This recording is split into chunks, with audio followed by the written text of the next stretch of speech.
So let's get to this. Where do you think the Mario Kart franchise can even go from here?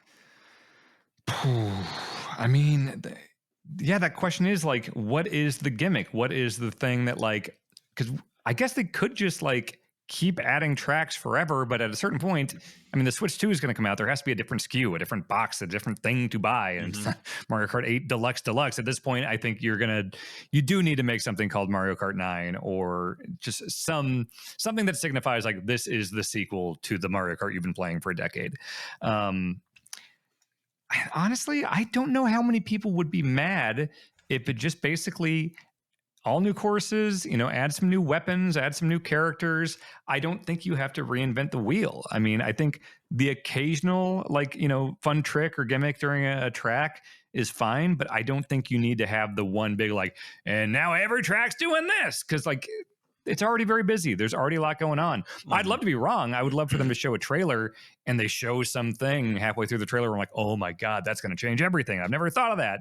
But I don't know. I kind of just want more. I want new. I want new tracks. If they announced it and it was like, here's 40 new tracks, and here's what it looks like, and here's some modes or whatever. Like, I would be thrilled just to have a new one.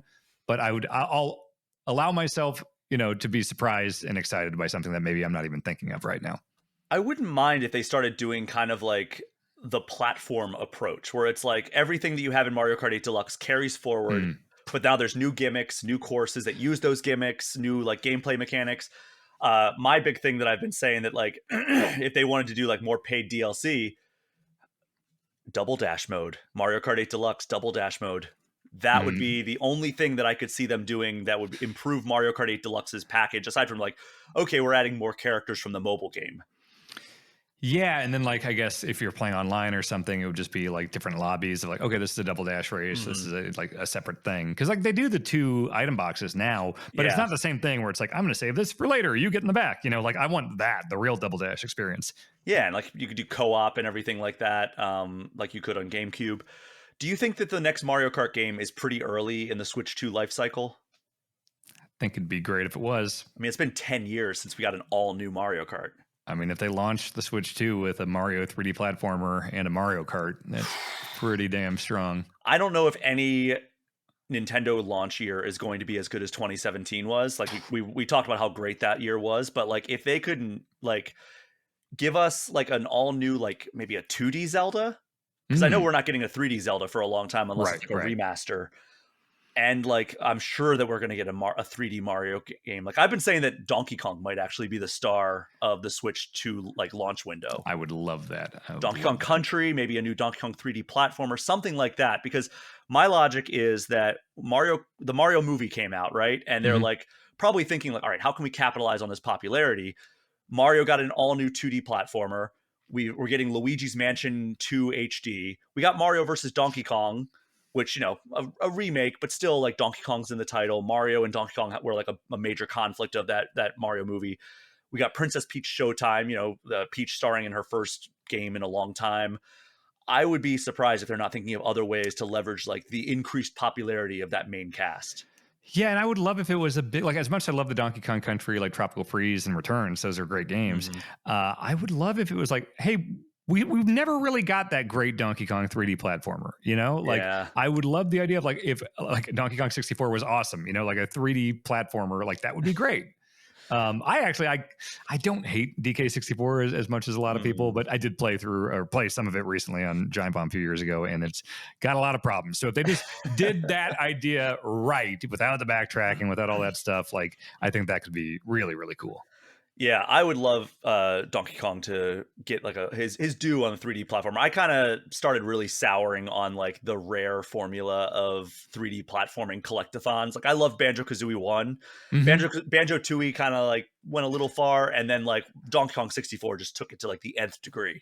What's interesting is I never played Banjo Kazooie, and a few years What? ago when I started streaming, I was like, you know what, I'm going to fix this. Like, Rare Replay had come out fairly recently, and I was like, so I played the Xbox 360 version of it, and I was like, Banjo Kazooie One was so good, and Hmm. like I do like a certain level of collectathon. 100% of that game, I might have gotten all the achievements, I can't remember, but I loved it. And then, like you said, I went on to Tui.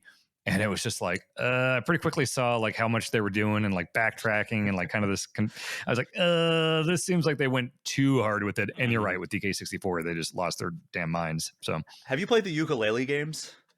a little bit. I actually like the 2D Donkey Kong Country Yeah, style same. one more than I like the 3D one.